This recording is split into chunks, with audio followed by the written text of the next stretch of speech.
Amém. Bendito seja o nome de Jesus, amém. Abra sua Bíblia no livro de 2 Reis, capítulo 9. 2 Reis, capítulo 9. Após a leitura, nós estaremos orando, agradecendo a Deus pelos dízimos, pelas ofertas, e assim ministrando, recebendo a palavra do Senhor.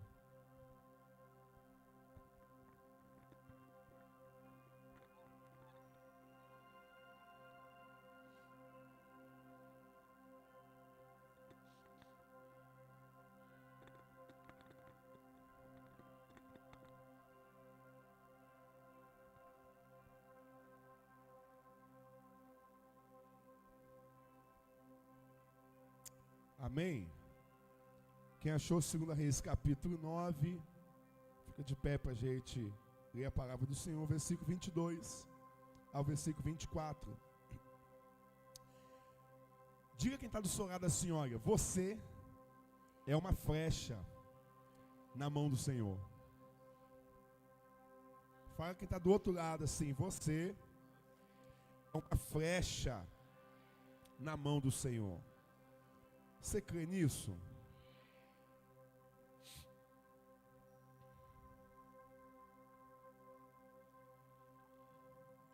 Diz assim a palavra do Senhor. Aconteceu que quando Jorão viu Jeú, disse: a paz, Jeú?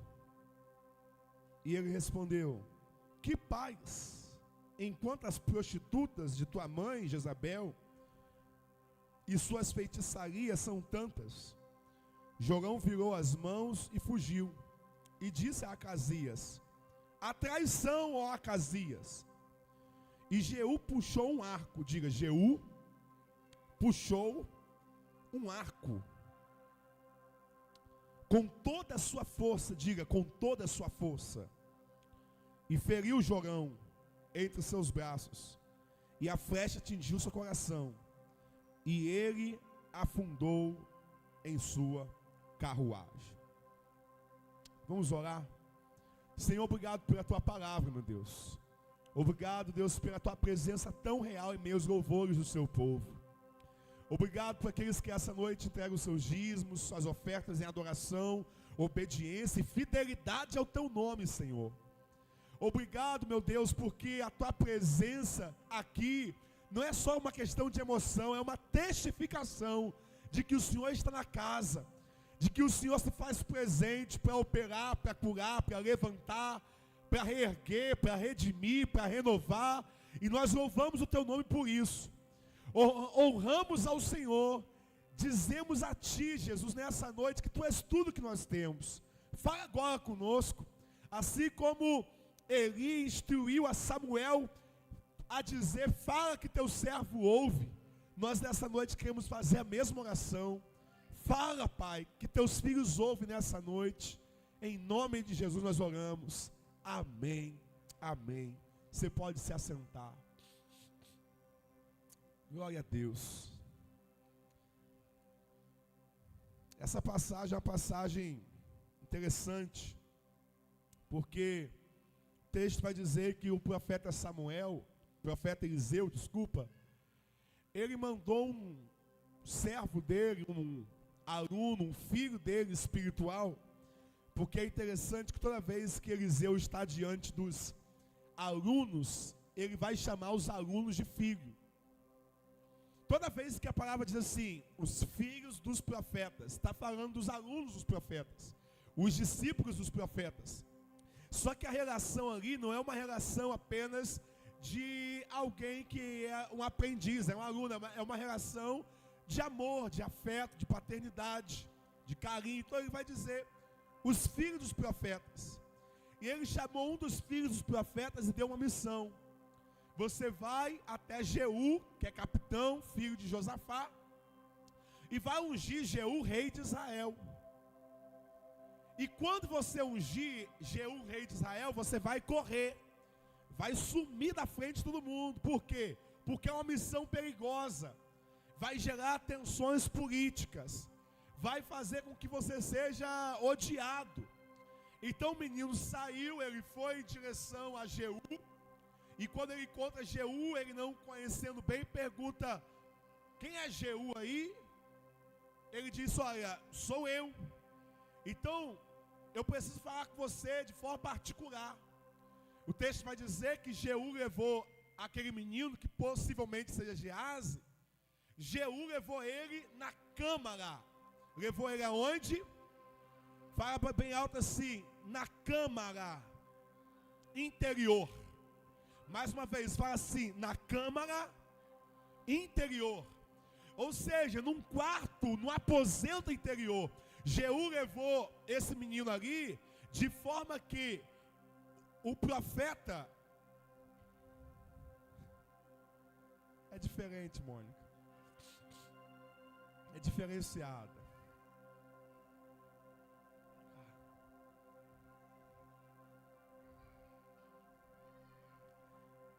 Olha para mim aqui. Estava onde mesmo? Na Central dos Sonhos. Quinta-feira, adorando a Jesus, amém? Estava onde? Na câmara de Jeú. Olha para mim aqui. Então, o menino foi lá, Jeú levou o rapaz na câmara interior. E o menino então pegou um odre de azeite e ungiu Jeú. Diga-se, ungiu Jeú na câmara interior. Ungiu Jeú na câmara interior. Primeira lição que eu aprendo, pergunte qual, pastor? A unção nasce em segredo. A unção nasce na intimidade. Deus pode até revelar aquele que foi ungido em público, mas a unção brota na intimidade. Você vai ver, quando Davi foi ungido, não foi ungido na praça, foi no interior da sua casa, na sala, diante dos seus irmãos. Quando Saul foi ungido, não foi ungido em público, foi ungido na casa de Samuel, no quarto, na sala de Samuel. Você vai ver quando Jeú vai ser ungido agora, vai ser ungido na câmara interior. Eu já começo aprendendo uma coisa: a unção, a capacidade, a presença, o empoderamento, o poder de Deus, eu adquiro num lugar de intimidade com Ele. Eu adquiro num lugar, sabe, num lugar de comunhão, num lugar escondido. Eu quero dizer a você que a unção que você precisa, ela vem do seu lugar de intimidade. A unção que você precisa, a unção, a habilidade, o poder de Deus que você precisa. Sabe aquele negócio que você sabe que por si só você não consegue fazer? Sabe aquele negócio que você sabe que pela sua própria habilidade, dom, talento, inteligência, intelectualidade, você não consegue chegar ali? Para isso você precisa de uma unção de Deus. E a unção nasce no lugar da intimidade. A unção nasce nesse lugar onde as coisas não são vistas aos olhos do homem, mas Deus está fazendo. Eu vou repetir: não é vista aos olhos do homem, mas Deus está fazendo. Ei, algumas pessoas aqui são normais, eu sei, faz parte. A igreja não é feita de todo mundo igual. Tem gente que é normal, mas tem gente aqui que é íntimo do Senhor. Tem gente aqui que Deus está chamando você para um lugar de intimidade, porque Ele vai derramar uma unção sobre você. Mas Ele já está dizendo: a unção brota no lugar de intimidade. A unção brota no lugar de Mateus 6,6. Jesus disse: quando você for orar, entra no teu quarto, ora teu pai em segredo,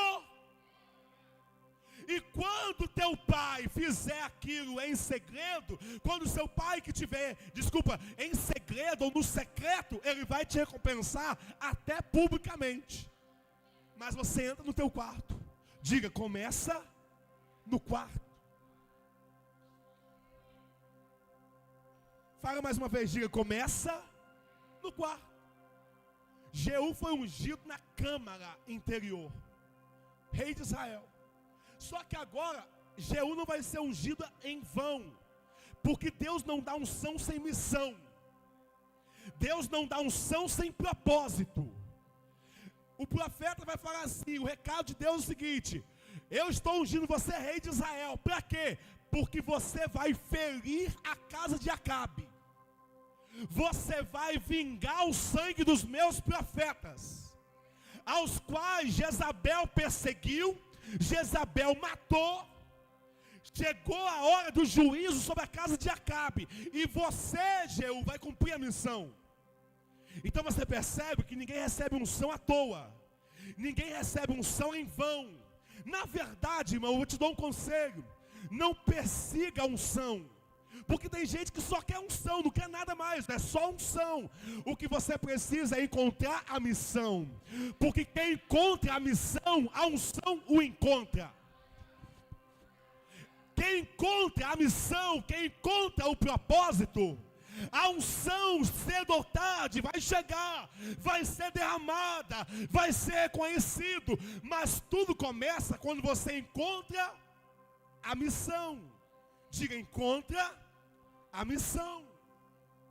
E nós hoje como igreja, a gente vive, não falo igreja central, mas igreja global, no sentido genérico da palavra, me entenda bem, a gente vive deturpando o propósito da unção. Porque a gente acha que o propósito da unção é a ostentação. O propósito da unção é simplesmente a autorrealização. Tem até um termo que a turma usa e fala assim: não, vou lá no culto, fazer o quê? Vou dar uma chapadinha. Como se o propósito da unção ou da presença fosse eu dar uma chapadinha, fosse eu ficar cheio de Deus. Mas o propósito da unção não é satisfazer você, ficar doidão na unção, mas é te dar uma missão, te dar uma. Semana passada aconteceu uma coisa muito interessante. Fala que está no assim, ó, pastor, nunca conta história. Se está contando, tem propósito. Aconteceu uma coisa interessante. A Aurorinha sai para comprar pão para a gente, né? Porque quando o filho vai crescendo, a parte boa é essa. Quando o filho vai crescendo, vai ganhando utilidade. Aí eu não saio mais para comprar pão. Aurora, vai, papai, estou sem roupa, veste roupa. Mas meu cabelo, faz o cabelo. Mas papai, acabei de acordar. Que ótimo, se tivesse dormindo não mandaria, eu não te mandava. Aí ela vai comprar o pão. Só que ela foi comprar o pão da tarde. Aí chegou lá, comprou o pão da tarde, estou esperando ela subir, nada. De repente sobe ela e a mãe dela rindo. Pergunta, por que, pastor? Porque ela foi comprar o pão, pegou um trocadinho e comprou um bombom. E começou a comer o bombom escondido debaixo da escada. Aleluia! Eu nem sei se foi a primeira vez que ela fez isso, mas eu sei que enquanto ela está debaixo da escada comendo bombom, a mãe chega. Foi o que, Aurora? O que está fazendo aí? Foi o que, Aurora? É que eu estava comendo bombom escondido, papai. Aí a mãe subiu contando. Aqui, Douglas, tá sabendo o que tua filha está fazendo? Foi o quê? Ai, papai, que eu comprei bombom escondido, estava comendo lá debaixo da escada, a mamãe chegou na hora. Mas o interessante foi uma expressão que ela utilizou. Ela falou assim, logo na hora que eu estava me deliciando com o meu bombom, fala assim, deliciando com bombom. Às vezes a gente acha que o propósito da unção é a gente se deliciar na unção. Às vezes a gente acha que o propósito da unção é só a gente se deliciar. Ai, que arrepio gostoso. Ai, que presença de Deus. Não é bom mesmo. Nós nascemos para isso, para experimentar a presença dEle, para ser renovado na presença dEle. Irmão, bom mesmo é quando a unção é tão grande que tem gente que chega no culto em pé e cai no culto. O outro fica rolando, o outro fica rindo, o outro rola no poder, o outro sai no aviãozinho. Bom mesmo é quando a unção é poderosa e é grande. Mas a unção tem um propósito posterior. Jesus disse assim, olha, recebereis poder ao descer sobre vós o Espírito Santo. Então ser-me-eis as minhas testemunhas, tanto em Jerusalém como na Judéia, Samaria e até os confins da terra. O que Jesus está falando é o seguinte, a unção tem propósito, a unção tem endereço, a unção tem uma geografia, a unção visa enviar alguém para fazer alguma coisa. Sacode alguém do seu lado e fala com ele assim, está na hora. de você parar, de receber só para você e começar a transbordar, alguém me entende? É por isso que vai começar em março nosso GCA, nossas células, pequenos grupos em bairros, e você precisa entender que você tem que estar lá, irmão, porque no culto você recebe, no GCA você dá, no culto você recebe, no GCA você transborda, no culto você recebe a palavra, no GCA você leva alguém com você leva o biscoito, leva o café, leva a bolacha, faz o lanche, e ali você vai estar desfrutando de comunhão, vai estar recebendo, mas também liberando. Fala que está do seu lado assim, o seu tempo de liberar chegou. Então ele recebeu uma unção. A unção, ela tem uma missão. Mas eu vou aprender também que a unção não te exime da necessidade de preparação. Eu vou repetir, a unção não te isenta da necessidade de preparação. Porque o texto vai dizer que Jeú, uma vez que foi ungido para destruir a casa de Acabe, e o rei Jorão, que era filho de Acabe e filho de Jezabel, ele recebeu a incumbência de matar Jorão. E o texto vai dizer que eles se encontram no caminho, e Jorão pergunta: é de paz a tua vinda, Jeú? Porque Jorão não sabia que Jeú havia sido ungido para aquela missão. E ele diz: que paz há se a prostituição da sua mãe está por todo Israel, se os deuses da sua mãe estão contaminando toda a nação, que paz há? E o texto vai dizer que Jorão, percebendo que Jeú estava traindo ele, porque Jeú estava amando do Senhor, ele deu as costas e fugiu, mas a palavra diz, o que nós lemos, versículo 23, põe para mim na tela, versículo 23, escuta: Jorão virou nas mãos e fugiu, e disse a Casias: a traição. E Jeú, 24, e Jeú puxou um arco, presta atenção, Jeú disparou seu arco com toda a sua, e atingiu Jorão. Pode deixar a imagem. A minha versão diz que Jeú puxou o arco com toda a sua força, e atingiu Jorão no peito, ou melhor, entre os braços, no coração. Você entende uma coisa?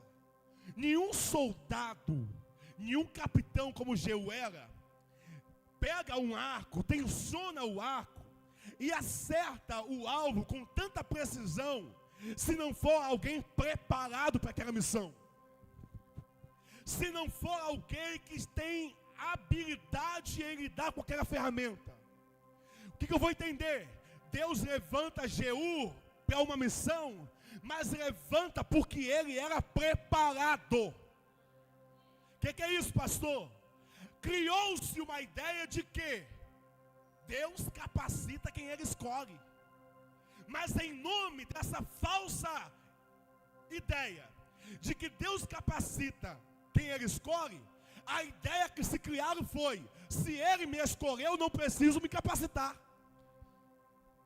Se ele me escolheu, eu não preciso me habilitar, eu não preciso me capacitar, não preciso estudar, não preciso buscar, não preciso ir mais fundo, não preciso me profissionalizar, me pós-graduar, não preciso, porque Deus me escolheu.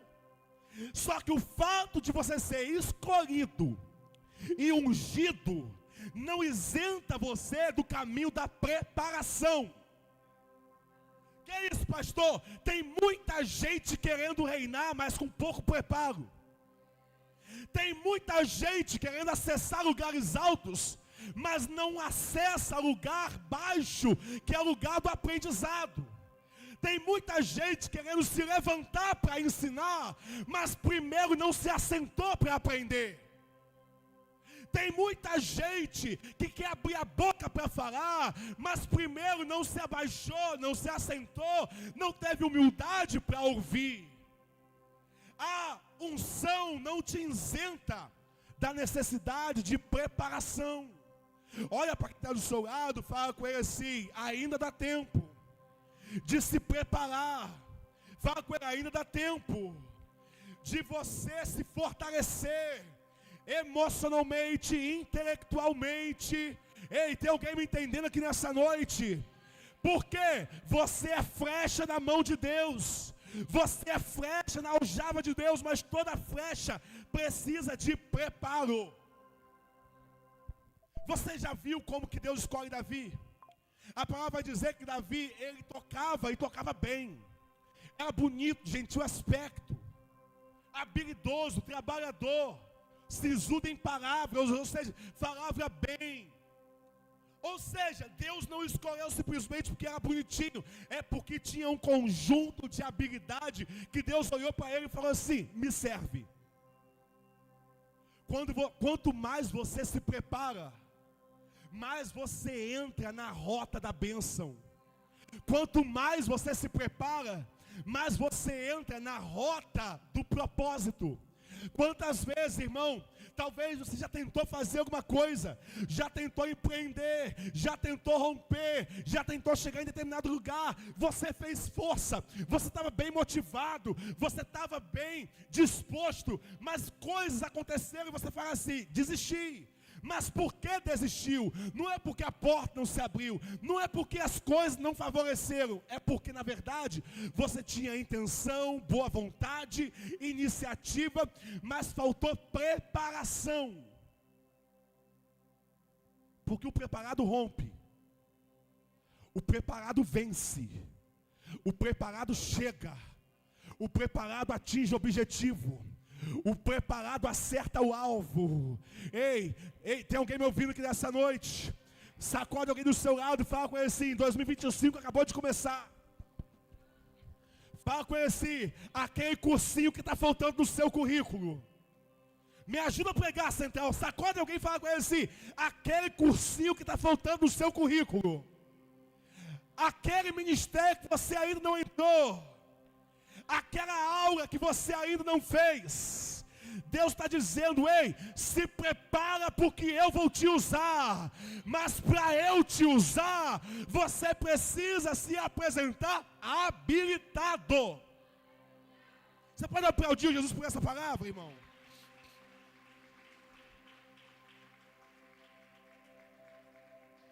Jeú então toma o seu arco. Tem coisas que eu vou aprender com o arqueiro nessa noite, e eu compartilho com você coisas que você precisa entender sobre o arco. Diga: arco. Arco, flecha e arqueiro. Diga: arco, flecha e arqueiro. Primeira coisa que eu aprendo com o arco: sem direção correta, o alvo não é atingido. Sem direção correta, a flecha é perdida. Sem direção correta, o esforço é vão. A flecha pode ser bem afiada, a flecha pode ser bem preparada, mas se ela não for direcionada na direção correta, vai se perder. Então não basta ser flecha na mão de Deus, tem que ter uma direção correta.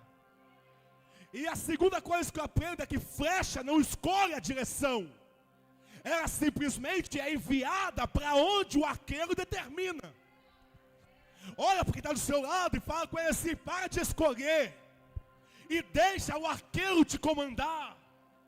Para de escolher onde que eu vou servir, onde que eu vou fazer, onde que eu vou trabalhar, onde que eu vou. Se lança na mão do arqueiro e fala com esse: Jesus, Espírito Santo, eu sou uma flecha nas tuas mãos. Se o Senhor quiser me enviar para a direita, eu vou para a direita. Se o Senhor me enviar para a esquerda, eu vou para a esquerda. Se o Senhor me guardar, guardado ficarei. Mas eu não vou me perder, porque sou uma flecha nas tuas mãos. Então presta atenção: se você é um homem de Deus, uma mulher de Deus, você precisa ter um alvo estabelecido para a sua vida, alvo estabelecido para o seu casamento, alvo estabelecido para o seu ministério, alvo estabelecido para a sua empresa, alvo estabelecido, que é o alvo, pastor, é algo que você deseja alcançar, ainda esse ano ou no porvir, mas você como um homem de Deus que recebeu unção, tem que ter alvo. Porque flecha sem alvo é flecha lançada ao vento, é flecha que se perde. Segunda coisa que eu aprendo, diga assim: flecha tem que se mover no tempo certo. Se uma flecha for lançada antes da hora, ela não tem força suficiente para chegar no alvo, e ela se perde. Se uma flecha for lançada depois da hora, ela também pode perder o alvo de vista. Fala comigo assim: tem que ser no tempo certo. Talvez a resposta para alguém que entrou aqui nessa noite: Deus fala comigo. Deus está falando com você assim: anda no meu tempo para a sua vida. Não arrombe porta que eu ainda não abri. Não tente coisas que ainda não foram liberadas para a sua vida.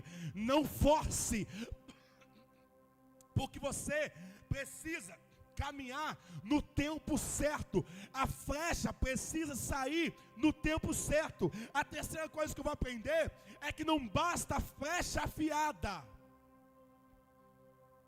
o arco tem que estar preparado. Diga: não basta uma flecha afiada, o arco, que é a estrutura, tem que estar preparada. Não basta seu filho ser bom, a estrutura tem que estar preparada. Não basta você ser um grande obreiro, um grande pastor, um grande líder, a estrutura tem que estar preparada. Não basta nós falarmos assim: vamos mudar, vamos transicionar coisas na central. A estrutura, o arco tem que estar preparado. Porque um arco que não está alinhado, que não está preparado, ele também não consegue enviar flecha para cumprir seu objetivo. Então aprenda a discernir o tempo. A palavra diz assim: há um tempo para todas as coisas debaixo do sol. Tempo de plantar, tempo de arrancar o que se plantou, tempo de colher, tempo de abraçar e tempo de se afastar de abraçar, tempo de ficar andando o tempo todo. Ai minha amiga, ai meu amigo. Mas tem hora que é tempo de não manter distância. Tem tempo de nascer e também tem tempo de morrer.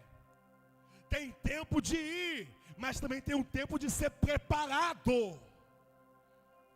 Há um tempo para todas as coisas debaixo do céu. Então olha para quem está do seu lado e fala com ele assim: discirna o tempo de Deus para a sua vida. É hora de casar, é hora de noivar, é hora de entrar na faculdade, é hora de ficar em casa parado, ou será que você deveria nesse momento estar lutando, estar buscando? É hora de investir ou é hora de você guardar? Entenda e discirna o tempo de Deus para a sua vida. Não basta ser flecha afiada. Se o arco, se a estrutura não estiver alinhada, não estiver preparada para o lançamento, a flecha não vai em lugar algum. Diga: flecha não vai em lugar algum. Então é tempo de aljava.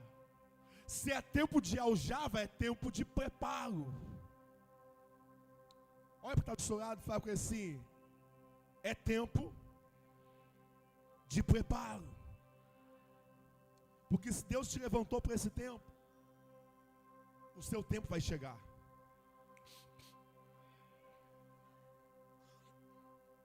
Jeú toma flecha. A palavra diz assim: e puxando com toda a sua força. Eu gosto dessa palavra. E puxou com toda a sua força. E puxou com toda, bem forte, e puxou com toda, e puxou com toda.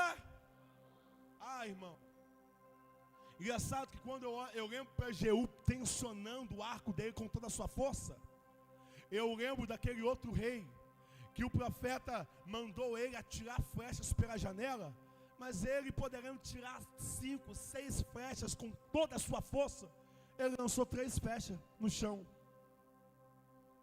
E o profeta falou assim: essa flecha era a flecha do livramento de Deus para a sua vida.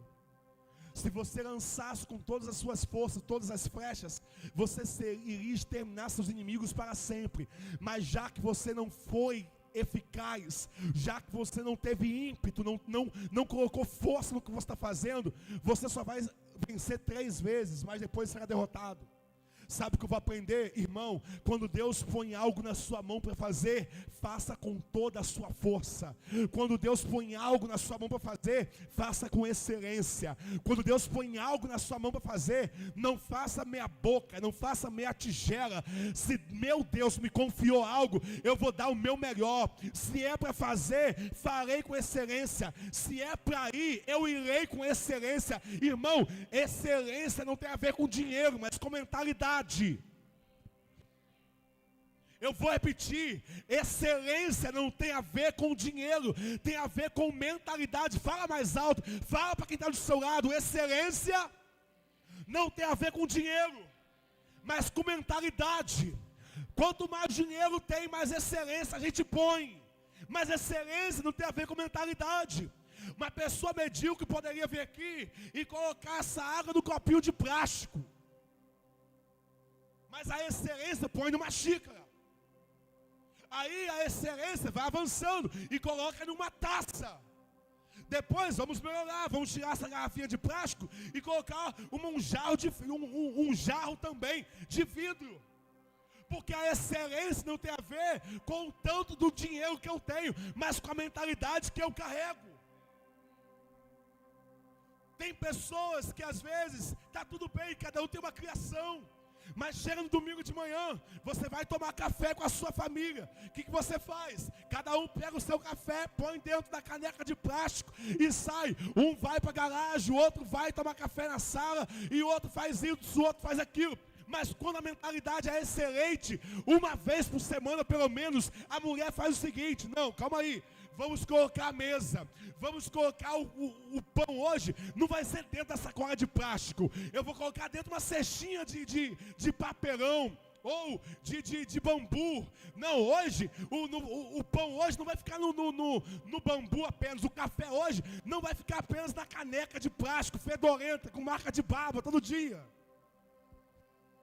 Hoje, a gente vai usar aquela xícarazinha, porque amanhã de domingo, nós vamos tomar café em família. Vamos colocar um jogo, uma mesa aposta. Amor, vai lá ver se consegue pelo menos uma mussarelazinha. Se não puder mussarela, traz lá a mortadela. Mas excelência não tem a ver apenas com tanto dinheiro, é a mentalidade. Tem coisa que não custa dinheiro, custa uma mudança de mentalidade. Tem alguém me entendendo aqui nessa noite? Jeú puxa com toda a sua força. É como se ele estivesse falando assim: essa irmão, é o jogo da minha vida, é a chance da minha vida de fazer com excelência o que Deus me mandou fazer.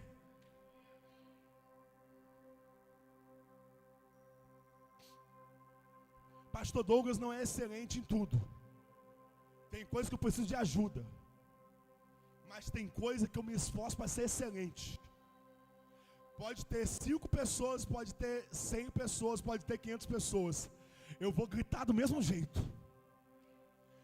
Eu sei que às vezes o grito nem parece ser excelência, mas tem a ver com a intensidade do que Deus me chamou para fazer. Tem coisa, irmão, ei, você da intercessão, ora com toda a sua força, Camila, ora com toda a sua força, Marcela, ora até quem está te ouvindo fazer assim: ai, está gritando muito. Deixa, você está orando com toda a sua força, está dando o seu melhor. Você é da dança, dança com toda a sua força, dança até o pastor chamar a atenção. Minha filha está batendo em todo mundo, calma, mas eu prefiro chamar a atenção do excelente que se excede, do medíocre que não sai do lugar. Se é do louvor, louve com toda a sua força. Se é para abraçar, não abraça um não, abraça 2, 3, 5 no acolhimento, abraça todo mundo. Se é para fazer, faça com excelência, porque a excelência vai fazer com que o seu nome seja ventilado em lugares que você nem imagina. A excelência faz com que pessoas falem de você em mesas que você nem imagina, mas na hora certa, a sua excelência vai te promover.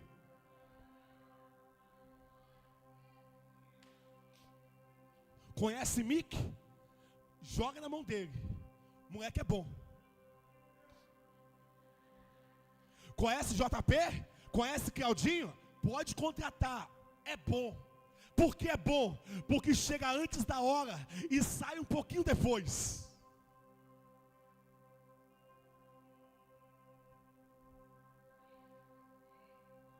Fala o que está do seu lado. É em tudo na vida.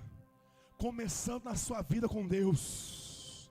Jeú tensionou o seu arco com toda a sua força. Eu vou terminar, diga assim: Jeú tensionou o seu arco com toda a sua força. Sabe o que eu vou aprender com isso? Por do que, pastor? Quanto mais tensão o arco recebe, mais longe a flecha vai. Aplauda Jesus aí, por favor, me ajuda a pregar.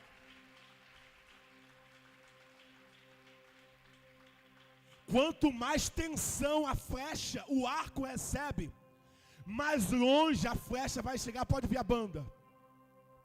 Quanto mais tensão o arqueiro ele impõe sobre o arco, mais rápido, mais forte, mais preciso será o tiro da flecha.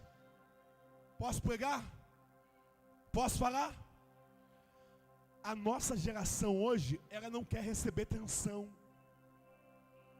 A nossa geração é a geração mais mimada que existe. Não. Eu estou saindo da empresa, por quê? Porque o gerente me chamou a atenção. Se ele não te chamar, quem vai te chamar? A praga. Você está fazendo errado e ninguém pode chamar a atenção sua não. Tem que aplaudir, bater palma por lindão, porque não gosta de receber atenção. A geração não sabe receber atenção. O pastor às vezes dá um feedback: ô irmão, não faz isso, não vou por esse caminho, não, calma aí. Ai, o pastor, não gosta de mim. Querido, não tem nada a ver com você, não, com a sua cara, com o seu jeito. Não tem a ver comigo, tem a ver com a obra, tem a ver com a missão. Só que eu e você precisamos entender o poder da atenção. Porque o poder da atenção nos coloca no prumo, nos coloca no eixo. Eu lembro quando eu era criança, adolescente, entrando na juventude. De repente, eu estava na minha igreja todo sábado, dormia na minha igreja, de sábado para domingo. Acordava tarde, no domingo fazia, acontecia. Trabalhava lá, construindo forno contínuo em olaria. De repente, eu tinha que acordar 4:30 da manhã para ir para o quartel. Irmão, acordar 4:30 da manhã para ir para o quartel, aquilo daí é uma morte para mim. Mas sabe o que é interessante? O medo que eu tinha de chegar atrasado no quartel e ser punido pelos meus sargentos, me fizeram com que eu nunca chegasse atrasado. Diga: atenção, põe você no eixo. Diga assim: o propósito da atenção é te alinhar. Só que quanto mais tensão o arqueiro põe sobre o arco, mais longe a flecha vai. Tem alguém me entendendo que nessa noite? Posso terminar? Posso terminar? Posso terminar? Sim ou não? Pelo amor de Deus, pelo menos finjam, filho. Fala assim: não. Eu vou dar a chance para vocês fingirem pelo menos. Posso terminar? Estou até me sentindo.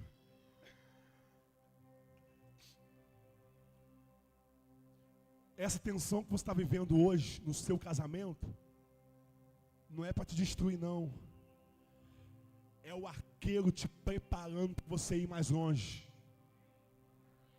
Essa tensão que você está vivendo financeiramente, porque você enfiou o pé na jaca nesse final de ano, gastou o que tinha e o que não tinha nesse mês de janeiro todinho, consumiu tudo em açaí, em pizza, na beirada da praia, agora está tensionado financeiramente. Eu quero dizer que essa tensão aí, não é Deus te punindo não, é Deus te preparando, é Deus te ensinando. Ei, sabe essa tensão que você está vivendo, relacionamento, gente te entristecendo, palavras que te abateram, você fala assim, meu Deus, maior prova lá em casa, maior prova no trabalho, maior prova no meu casamento, o que é isso? Eu quero dizer, essa tensão não vai te destruir. Deus está tensionando você para te preparar, para te enviar mais longe. Deus está preparando você para que você dê voos ainda maiores. Quem me entende? Fica de pé no seu lugar. Você me entende? Sim ou não?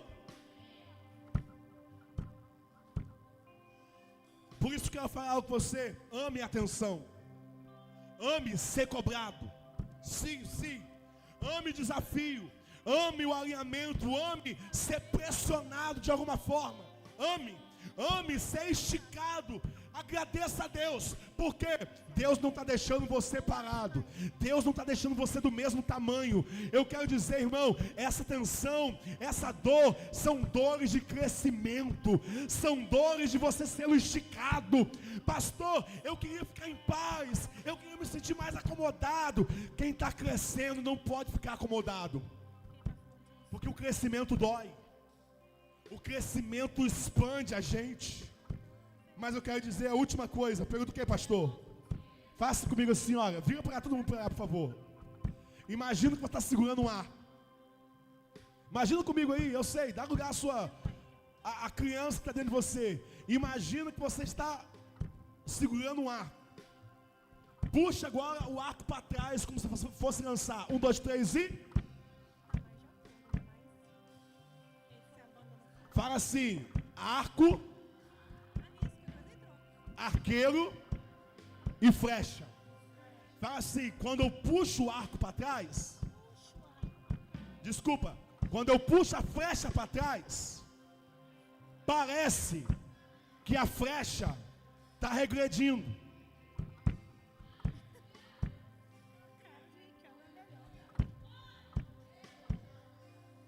Vou repetir que você não entendeu.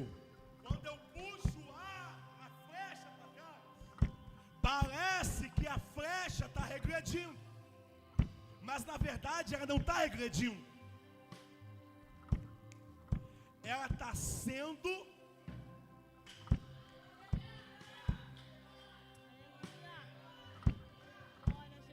quem está entendendo glorifica.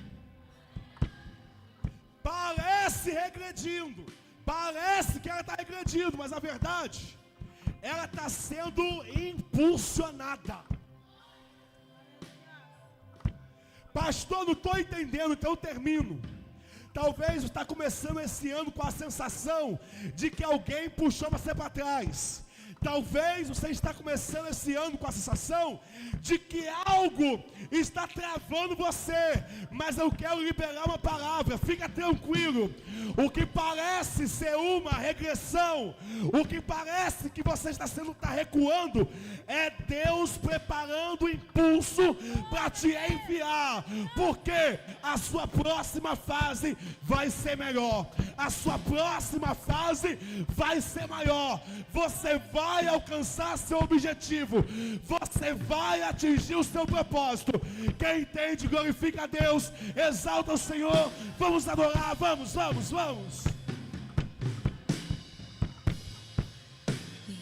Exalta.